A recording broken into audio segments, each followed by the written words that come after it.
Okay, it's for you. One of the most well-known people. After a conference with Simpson. On June 12, 1994, Nicole Brown Simpson and Ron Goldman were murdered at Nicole's house in Brentwood, California. Their bodies were found in brutal condition early that morning.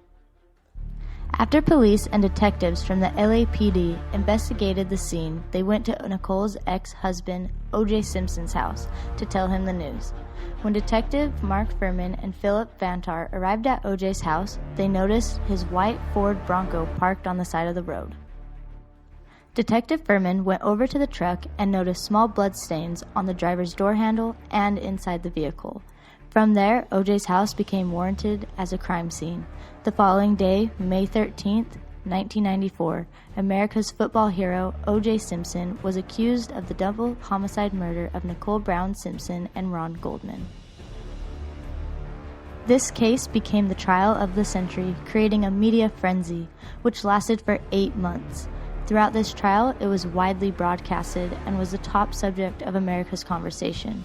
When the trial finally came to an end, O.J. Simpson was acquitted from the charges and walked away a free man on October 3, 1995.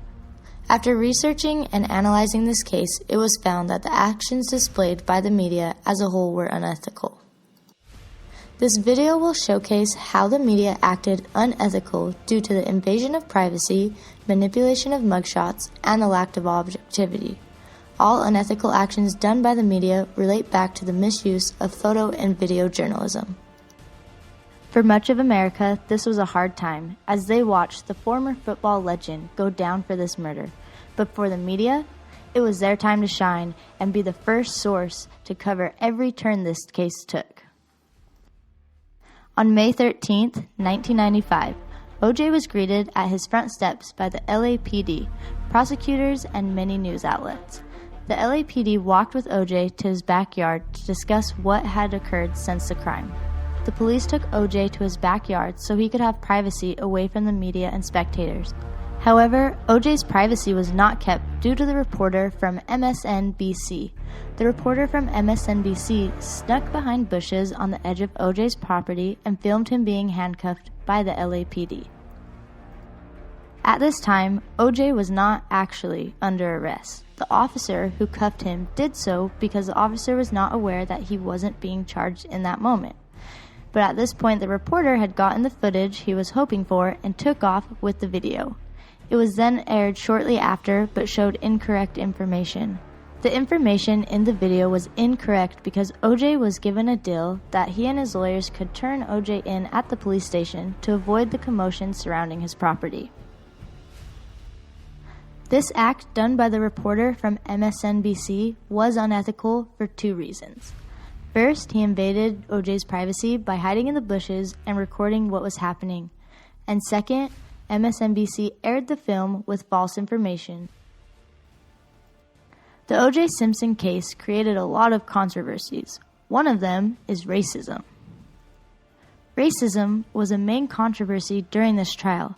It became highlighted within the media due to a cover picture the Times magazine published after the ex-sports star was charged with murder. In the midst of the trial, on June 27, 1994, Times and Newsweek magazines published cover images with O.J.'s mugshot. However, there was one glaring difference between the 2 portraits. Newsweek used an unaltered mugshot photo, while Times used a digitally altered mugshot. They altered it by darkening O.J.'s face to make his skin appear darker than it is. Some commentators claim that the manipulation was a deliberate attempt by the magazine to demonize O.J. Times photojournalist ethics were instantly called into question because their version of the photo forces people to believe in something that is not reality. Going back to the book Media Ethics, it states, simple color change or image scaling can alter the perception of those looking at the picture. Any technique that can alter the original image is considered unethical. Therefore, Times Magazine acted unethically when producing and sharing their manipulated mugshot cover photo. Privacy and manipulation are 2 unethical actions done by the media. Now, let's move on to objectivity. As outlined in the course book, Media and Ethics, it is expected of a journalist to remain fair, unbiased, factual, truthful, and equal in coverage. Let's focus on a journalist remaining fair and equal in coverage. From the beginning of the case, the media was all over the story, and it became the trial of the century. These medias began to ignore other current stories and programs to report on O.J. O.J.'s famous status had a lot to do with it because audiences were interested in him. However, the amount of coverage the media did was unethical because it was unfair and unequal. It had become a competition within the media.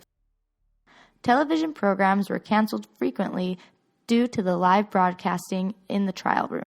One specific news outlet, Channel 4 News, was airing an NBA Finals game and instantly stopped airing it to turn to a live trial that was in session. They wanted to stay on top of it, and because of that they stopped being objective and played into the competition of the media.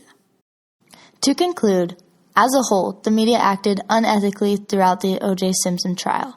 MSNBC invaded O.J.'s privacy so they could get exclusive coverage of what was happening in his backyard. Time magazine manipulated O.J.'s mugshot to show a more demonized version of him because he was now a so-called murderer. Channel 4 News didn't prioritize objectivity and switched coverage from the NBA Finals to live coverage of an event happening with O.J. These are just 3 of the many medias who acted unethically during the time of this media frenzy.